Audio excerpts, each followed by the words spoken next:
on a cassé la mauvaise série. Bon, c'est un soulagement aussi. Soulagement, oui, par rapport au résultat.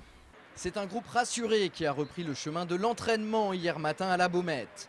En allant arracher le match nul vendredi dernier sur la pelouse d'Amiens, les joueurs du SCO ont mis un terme à leur série noire de 4 défaites consécutives en championnat. Ce point est synonyme de véritable bouffée d'oxygène pour des Angevins en proie au doute ces dernières semaines. Il fallait stopper l'hémorragie, ce qui a été fait. Surtout avec, on est revenu sur nos principes de base, c'est-à-dire bien défendre. Et je pense que l'équipe vraiment a fait un très gros match à Amiens. Et justement, on fait un petit détour par le stade de la Licorne pour le résumé de cette rencontre, avant de retourner au centre d'entraînement du SCO où l'on a pu découvrir un nouveau visage lors de la séance de lundi matin. Dans ce match assez pauvre en occasion de but, ce sont les Amiénois qui se mettent les premières en évidence, mais la frappe de Contou passe largement au-dessus des cages de Padovani. C'est tout pour la première mi-temps.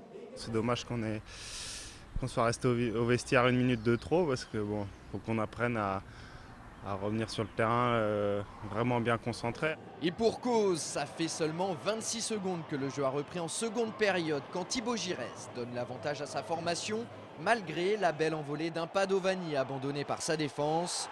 C'est un nouveau coup du sort pour Angers qui, contrairement aux semaines précédentes, va réussir à revenir dans la partie grâce à un mental retrouvé.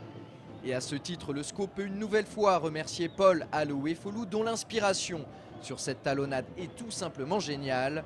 Derrière, le pointu d'Olivier Auriac fait la différence. Score final, un but partout entre les deux formations. Grâce à ce résultat positif, Angers conserve sa 7e place au classement, à 8 longueurs du podium et du 3e Strasbourg. Avant de recevoir Boulogne vendredi prochain au stade Jean-Bouin, c'est plutôt une bonne opération pour les hommes de Jean-Louis Garcia. Là on est sur une note positive et maintenant à nous de bien recevoir Boulogne. Ça nous remet sur le droit chemin, montrer qu'on a encore cette capacité de marquer. Et puis il y a un beau match qui arrive parce que c'est Boulogne, c'est le 4e. De retour au centre d'entraînement de la Baumette. Lundi matin, à la surprise générale, un deuxième Brésilien a participé à la séance mise en place par le staff angevin. Il s'appelle Elio, il a 19 ans, il est défenseur et il évolue au Vasco de Gama, l'ancien club de Vinicius. Normalement, il était à la disposition de Stéphane Moulin, l'entraîneur de l'équipe réserve. Mais comme Karim Djelabi est resté aux soins lundi, Jean-Louis Garcia et Manuel Noguera en ont profité pour l'observer. Conclusion. Ça a l'air d'être un défenseur qui est rugueux, qui a quand même une bonne technique. Après, bon, c'est quand même un jeune qui a déjà 19 ans.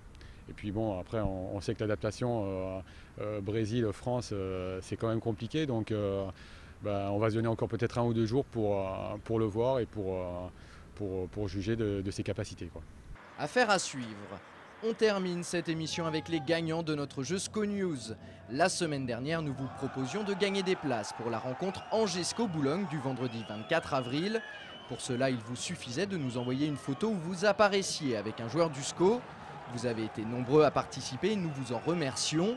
Nous avons donc effectué un tirage au sort et les gagnants sont Lucie Banchereau, Quentin Caillot, Quentin Robert, Johan Leprince, Clément et Étienne Dupont, Sully Davy, Victor Jarry, Guillaume Job et Loïc Chauvin. Bravo à vous tous, vous pouvez venir retirer vos places à Angers 7 cette semaine.